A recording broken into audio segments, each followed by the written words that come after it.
Assalamu alaikum students. Today we shall discuss some of the question answers of your unit number 1 lesson number 2 जिना's vision of Pakistan. ठीक है, जिस तरह हमने मोहम्मद अली जिना के main नकात पढ़े, main points पढ़े of his speech and vision of Pakistan, उसी तरह अब हम इसके नोट्स जो है वो कंप्लीट करेंगे by answering to the questions. ठीक है, so before starting the recalling and studying questions, I am going to tell you the meanings, the Urdu meanings of your vocabulary. ठीक है, सो दैट जब आप इसको पेपर में MCQs में जो है लिख रहे हो तो आपको समझ आ जाए कि इसका ये मीनिंग है. तो आपको उर्दू मीनिंग पता होगा, आप इसका इंग्लिश मीनिंग या सिनोनिम इसका मैच करने में इजी होगा. So do write down the Urdu meanings of this vocabulary and try to understand the English short definitions given on the right side of screen. ठीक है, राइट साइड पे जो दिया हुआ है उसको मतलब जो शॉर्ट डेफिनेशंस दी हुई हैं उनको भी आपने अंडरस्टैंड करना है, लेकिन उर्दू मीनिंग्स पहले लिखने हैं. Number 1 is abide by. Abide by का मतलब होता है बर्दाश्त करना या पासदारी करना. एंगुलरिटी का मतलब क्या होता है? डिफरेंस या मुख्तलिफ होना. ठीक है, एप्रिसिएशन का मतलब है तारीफ करना, तारीफ को कहते हैं. बैरिस्टर वकील, चैंपियन आइडियल को कहते हैं या आप माहिर भी कह सकते हैं. कंटेंशियस मुतनाज़िया, ठीक है, जो कंट्रोवर्शियल हो. कॉर्डियली मतलब दिल से. कर्स लानत. ठीक है, साइक्लोनिक कहते हैं अजीम को. साइक्लोन जैसे एक बहुत बड़े तूफान को कहते हैं ना, तो यहाँ पर मेटाफोरिकली इसका मीनिंग आएगा अजीम या बहुत बड़ा. डोमिनियन, डोमिनियन कहते हैं रियासत को, एक ऐसी रियासत जो कि अपने फैसले, अपने कानून खुद बना सके और जिस पर कोई गैर ताकत जो है मुसल्लत ना हो, तो उसको कहते हैं डोमिनियन, रियासत. आगे जाता है एम्फसाइज, जोर देना. फॉरमोस्ट कहते हैं सबसे पहला. गिव एक्सप्रेशन टू यानी कि अपनी बात को लफ्जों का रंग देना. ठीक है, बातों को अपने एहसासात को लफ्जों में ढालना, इसको कहते हैं गिव एक्सप्रेशन टू.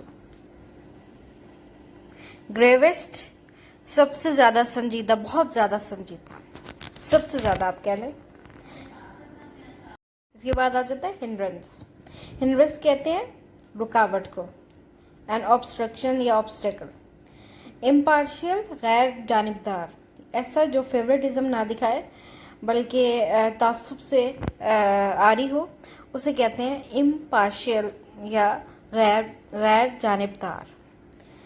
आगे जाता है इनवोक. इनवोक कहते हैं मौजूदा तहजीब को, या जो फैशन में हो ना आजकल, जैसे हम कहते हैं फैशन में इस तरह के कपड़े हैं और फैशन में उस तरह के कपड़े हैं, उस तरह जो तहजीब में रंग ढंग में हो, तो आप इसको कह लें कि जो मौजूदा तहजीब कह लें.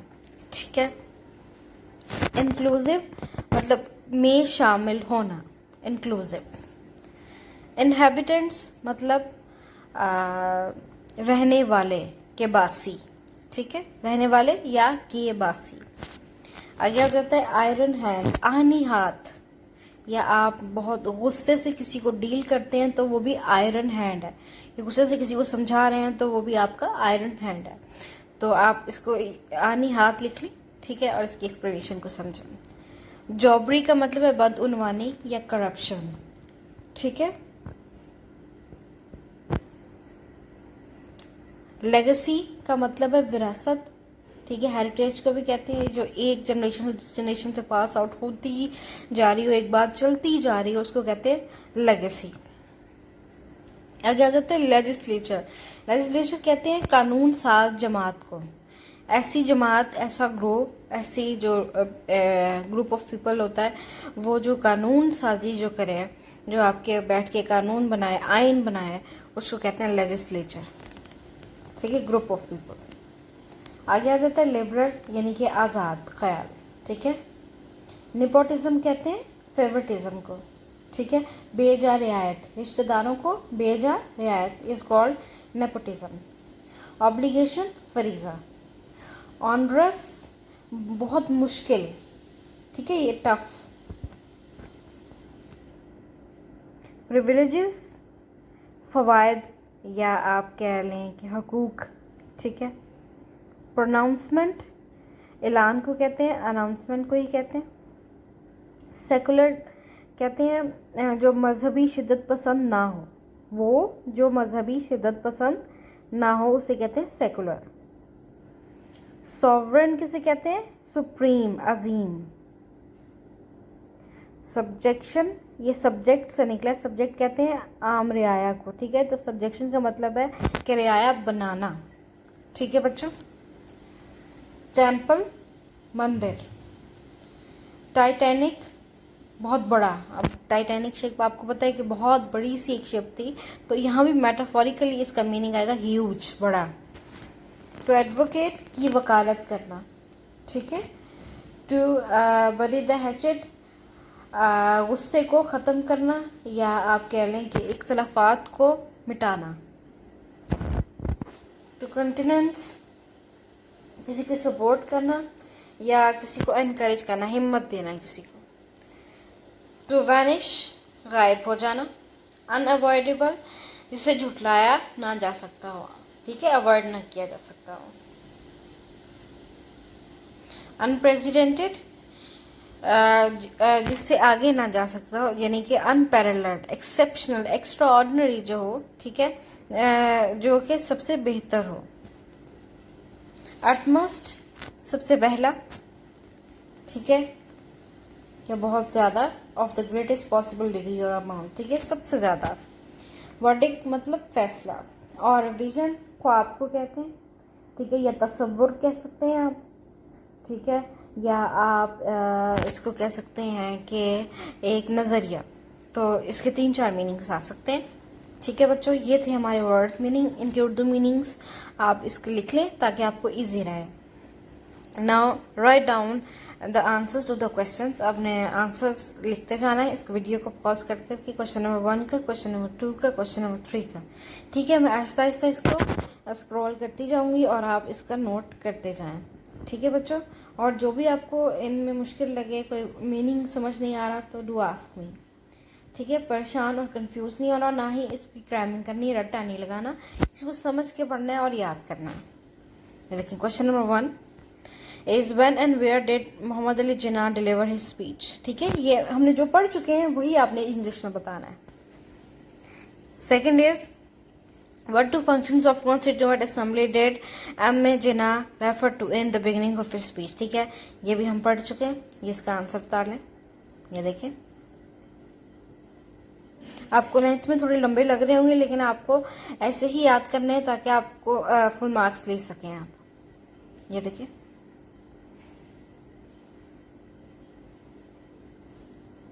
Question number 3 is what did he say about the first function of the assembly. ये भी हमने पढ़ा था, फर्स्ट फंक्शन ऑफ असेंबली के बारे में, वो भी आपने इसमें से देख के लिखें या उससे रेफर करें अपनी बुक से जो हमने रीडिंग की थी। ये देखें। Question number 4 is what did he say about the second function. Second function भी हमने पढ़ा था, ये देखिए, असेंबली का, ये देखें। Fifth question is which legacy does M A Jinnah refer to in his speech, ठीक है। लेगेसी के बारे में बात हुई है, कौन सी लेगेसी, वो भी पढ़ा था हमने। आप ऊपर भी रीडिंग में रेफर कर सकते हैं और यहाँ से भी देख सकते हैं। कोई भी मुश्किल लगे साथ साथ पूछते जाएं।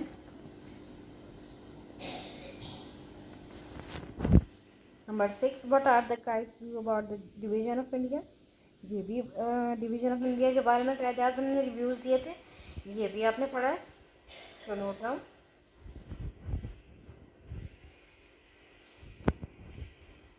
What does he say about the minorities, ठीक है। अकलियतियों के बारे में क्या इन्होंने किया था, अकलियतों के बारे में क्या मोहम्मद अली जिन्ना ने बात की थी, वो भी हमने पढ़ा था, ठीक है। ये देखें, ये question number 8 what kind of freedom does M A Jinnah envision for the people of Pakistan in general, ठीक है। ये भी हमने पढ़ा था, ये देखिए, उतार लें ये। और जो हम पे और लिखा हुआ है, आप इसका मतलब होता है कि आपने ऊपर वाला उतारना है या नीचे वाला उतारना है, दोनों मत उतारे, ठीक है, दोनों आंसर इसके हो सकते हैं। What does M.A. Jinnah mean by Hindus would cease to be Hindus and Muslims would cease to be Muslims? Explain.